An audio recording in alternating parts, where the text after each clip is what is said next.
Hey, how's it going? It is political integrity news here, and let's bring you another video. So, many are aware that there was another high school shooting in Georgia. So, let's talk about it. 4 people are dead. Really sad. Like, we need to stop this senseless shooting, violence, and everything in school that is happening that results in people being injured and dead. We've had this as an epidemic since like early 90s, maybe even the 80s. But I remember up in Pennsylvania, my sister getting home off the bus before me, which never would happen when I was in elementary school and she was in her first year of high school, I believe it was. Come to find out, it happened that she got home early because there was a shooting. A student was being bullied, brought a gun in, shot his bully, and went outside and waited for the police. And all you hear about some of these incidents like this is it was a quiet kid. You never would expect it from this kid. So many things back then. Then you had Columbine. And the thing I remember about Columbine is some people blame video games and music like Marilyn Manson. And Marilyn Manson said one of the fundamental things that we're not doing. He said, when asked about the kids in the incident, like, you know, what he would have done or whatever, is listen to the kids. Nobody's listening. Nobody's going out. Like the shooting that happened, they investigated last year. There was apparent threats made, talking to the father and to the student.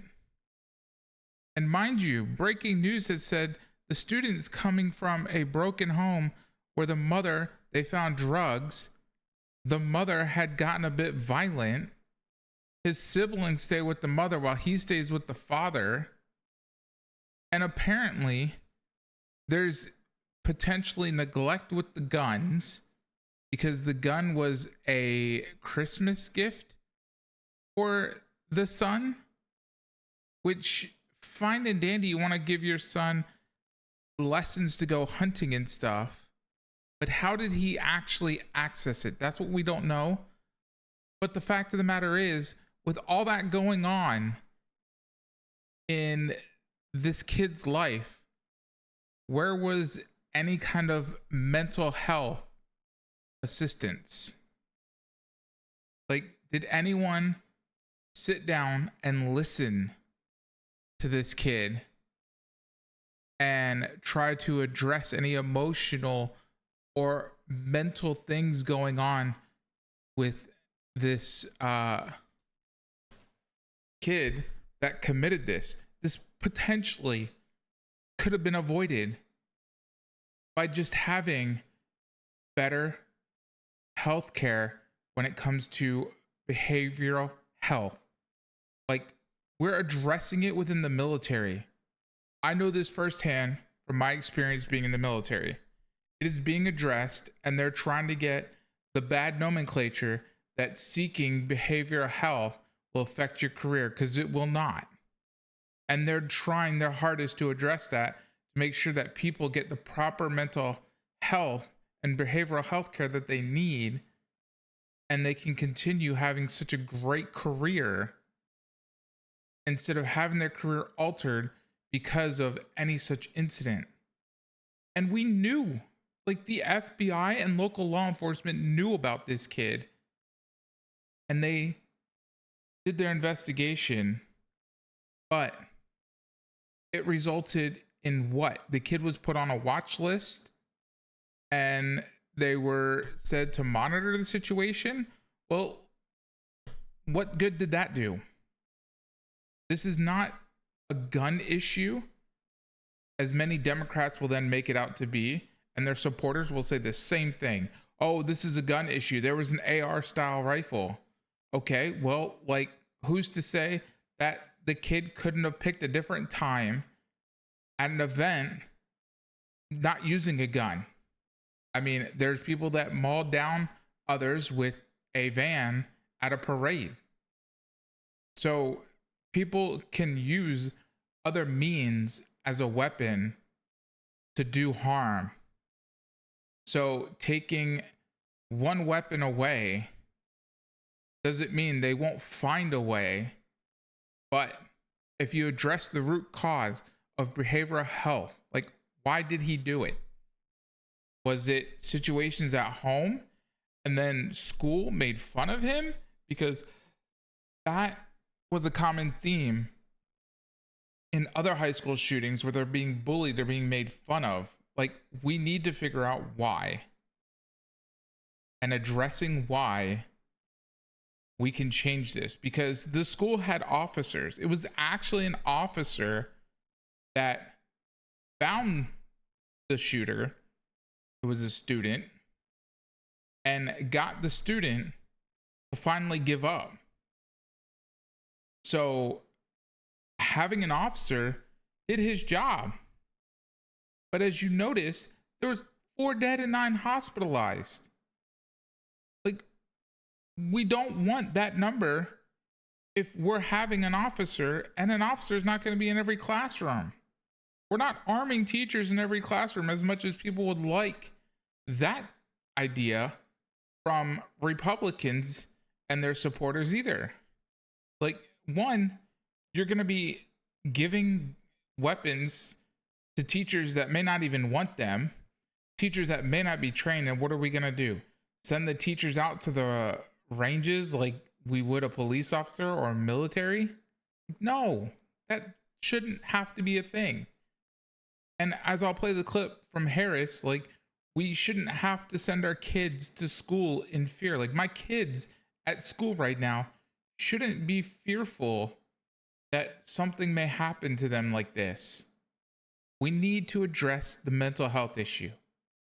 And I guarantee you that Democrats and their supporters will say this is a gun issue, and we will listen to Harris, because she doesn't say yet. She hasn't addressed that we need stricter gun laws, but that's not going to change anything. We don't need to ban any of the weapons we currently have.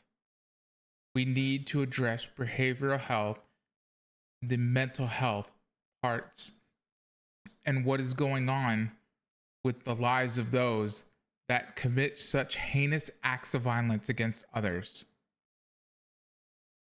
Before we start the clip, I just want to say thank you guys for watching, and hit that subscribe button, because it definitely helps the channel out as we continue to bring you some political news and things going on around our politics in the world.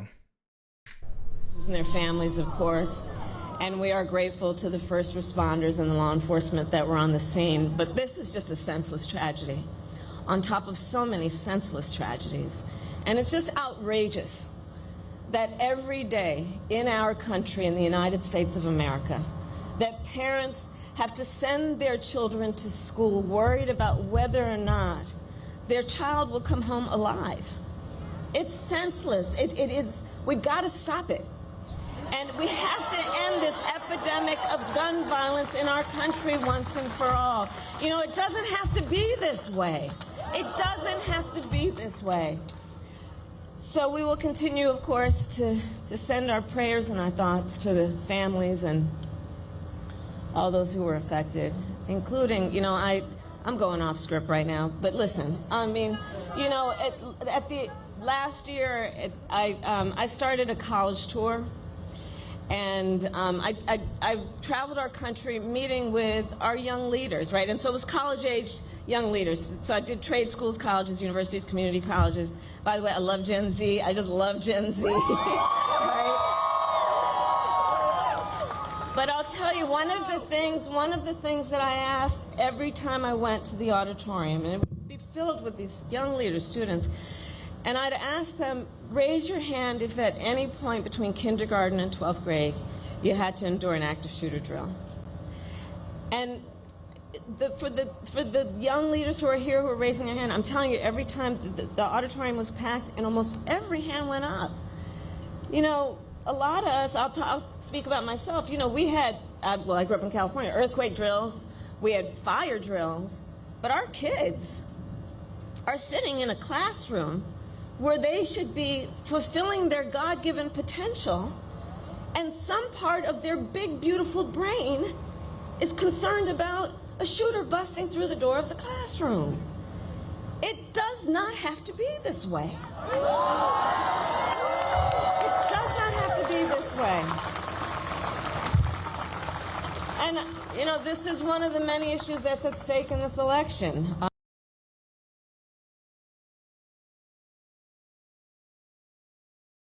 So, you heard her say that this is one of the many issues at stake in this election.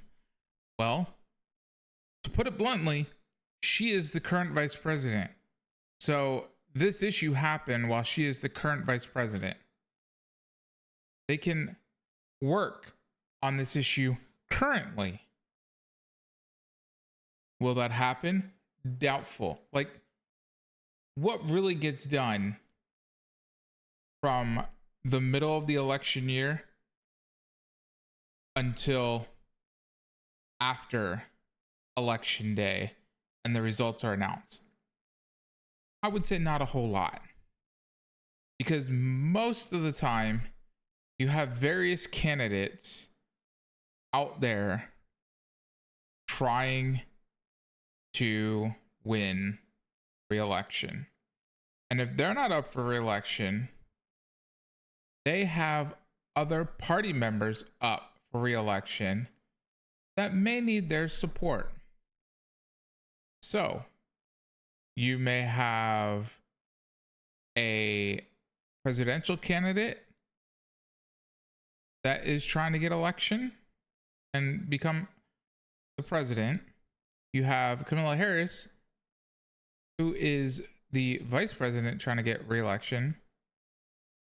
And you're seeing all these rallies. You see people like Luke Beasley lying, saying that Trump is just out there not caring and not doing as many rallies, when he's doing the exact same type of schedule he did in 2016 when he won the election.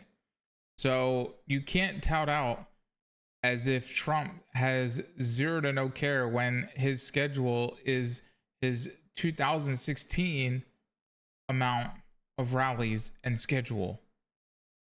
So that makes no sense. But Kamala Harris is vice president. What is she doing? She's rallying to try to win the election, but she's trying to tell you we have all these problems, but she's not addressing the problems currently. They haven't addressed the problems throughout the administration. The things they were touting out as soon as they came into office is we have to undo everything Trump was doing with all these executive orders, and you must take the vaccine. I don't care what you think. If you're in a position of government, you're going to take the vaccine. You're military, you're going to take the vaccine. That's what they were doing to start, besides the fact that they were telling everyone to come in. So, like, let's address the issue now. Go out there and tell the people it's a behavioral health, mental health issue. State that we need to have counselors that are trained in behavioral health. Schools need to have one person designated for behavioral mental health. And on the chance that that person is not available and the students need it, they need to be sending them to go see somebody and have somebody that can take them to immediately see somebody. We need to address these issues. This is a mental health issue and it needs to be addressed. We need to be sitting down and talking with these students. You can do it first in a group setting, maybe twice a year, first semester, second semester, a group setting. Then, twice in the semester, we need to be talking with the student at the beginning of the semester to let them know that this person is there for them and anything they need with mental health. They can come talk to them, they can do whatever. Then again, in the second part of the semester, they need to talk. So you're talking to them 4 times a year on a one-on-one basis, at least, mandatory. That may be a lot. We may need 2 positions depending on the size of schools or more. Who knows? But it needs to get done. Even if people come and there's one position that's permanent in the school, and then you get some local place to come in, it needs to be done. Thank you guys for listening. Hope you guys enjoyed. Hit that like, subscribe, and I'll talk to you on the next one.